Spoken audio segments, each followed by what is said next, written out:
Noodle doodle. बकेरी और जालिम भेड़िया। एक सरसब्ज और खूबसूरत वादी के किनारे एक नेक बकेरी अपने दो बच्चों टनको और नीली के साथ रहती थी। ये बकेरी बहुत समझदार और मोहब्बत करने वाली माँ थी। इसका घर एक छोटे से पहाड़ी कमरे में था, जिसके दरवाजे के बाहर फूलों का एक बाग था। बकेरी का दिल चाहता था कि इसके बच्चे हमेशा खुश और महफूज रहें।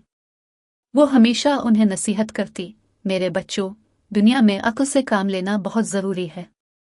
अच्छे लोग भी होते हैं और कम अच्छे लोग भी, लेकिन अगर तुम होशियार रहोगे तो कम अच्छे लोग तुम्हें नुकसान नहीं पहुंचा सकेंगे।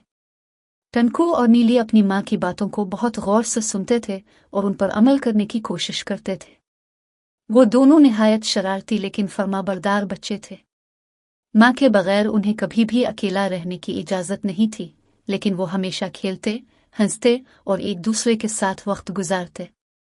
एक दिन बकेरी ने फैसला किया कि वो चरागाह में जाएगी ताकि अपने बच्चों के लिए मज़ेदार और ताज़ा घास ले आए। रवानगी से पहले इसने अपने बच्चों को बुलाया और कहा, मेरे प्यारे बच्चों, मैं चरागाह जा रही हूँ। तुम दरवाज़ा बंद रखना और किसी अजनबी को हरगिज अंदर ना आने देना। याद रखना, जब मैं वापस आऊंगी तो 3 बार दस्तक दूंगी और कहूंगी, बच्चों, दरवाज़ा खोलो, तुम्हारी माँ आई है। मेरी आवाज़ को पहचानना और किसी दूसरे पर भरोसा ना करना। टनको और नीली ने मासूमियत से पूछा, माँ, अगर कोई धोखा देने की कोशिश करे तो हम क्या करें? बकेरी ने मुस्कुराते हुए कहा, बस होशियार रहना और अपनी अक्ल से काम लेना। कोई भी मुश्किल हो, तुम्हें इसका हल मिल जाएगा। ये कहकर बकेरी ने अपने बच्चों को प्यार किया और चरागाह की तरफ रवाना हो गई। इसी जंगल में एक खतरनाक भेड़िया भी रहता था, जो हमेशा शिकार की तलाश में रहता था।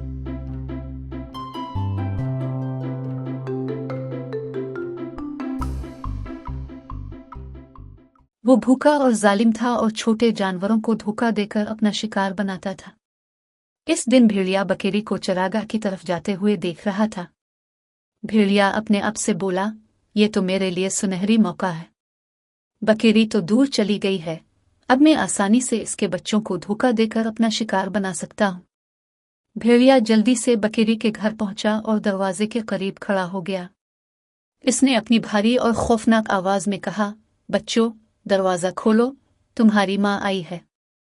टनको और नीली को अपनी माँ की हिदायत याद थी। वो अंदर से बोले, हम तुम्हें अंदर नहीं आने देंगे।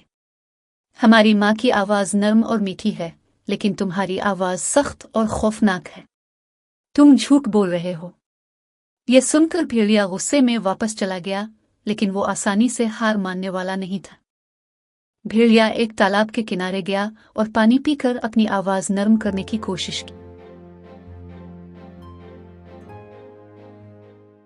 जब उसने महसूस किया कि इसकी आवाज थोड़ी बेहतर हो गई है, तो वो दोबारा बकेरी के घर आया। इस बार वो बकेरी की आवाज की नकल करते हुए बोला, बच्चों, दरवाजा खोलो, तुम्हारी माँ आई है। नीली ने दरवाजे के नीचे से झांका और भेड़िए के पंजे देखे। वो फौरन बोली, हम तुम्हें पहचान गए हैं। तुम्हारी टांगें हमारी माँ की टांगों जैसी नहीं हैं। तुम भेड़िया हो। यह सुनकर भेड़िया शर्मिंदा होकर वापस चला गया, लेकिन वो अब भी अपनी मकारियों से बाज नहीं आया। इस बार उसने एक और तरकीब सोची।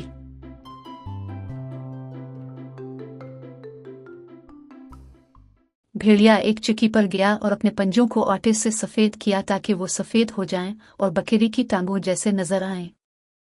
अब वो तीसरे बार बकरी के घर आया और अपनी नर्म आवाज में कहा, बच्चों, दरवाजा खोलो, तुम्हारी माँ आई है।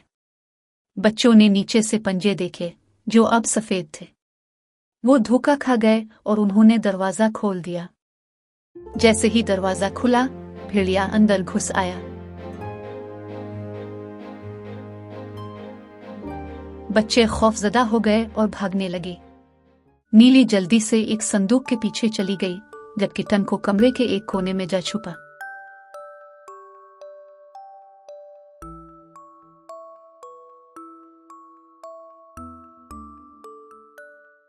भेड़िया टनको को पकड़ने की कोशिश करने लगा। इसी दौरान बकेरी चरागा से वापस आ रही थी।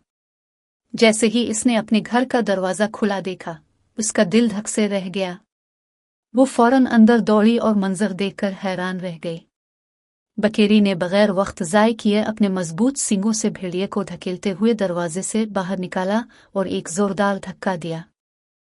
भेड़िया दर्द के मारे चीखता हुआ वहां से भाग गया और उसने कसम खाई कि वो दोबारा इस इलाके में नहीं आएगा। बकेरी ने अपने बच्चों को कहा, मेरे बच्चों, अक्ल, हिम्मत और समझदारी से हम हर मुश्किल का सामना कर सकते हैं। आज तुमने साबित कर दिया कि मेरी बातों को याद रखना कितना जरूरी है। इस दिन के बाद बकेरी और उसके बच्चे निहायत खुशी और अमन से रहने लगे। कहानी का सबक। ये कहानी हमें यह सबक देती है कि अक्ल, होशियारी और हिम्मत से हम हर मुश्किल को शिकस्त दे सकते हैं, चाहे दुश्मन कितना ही मक्कार क्यों ना हो।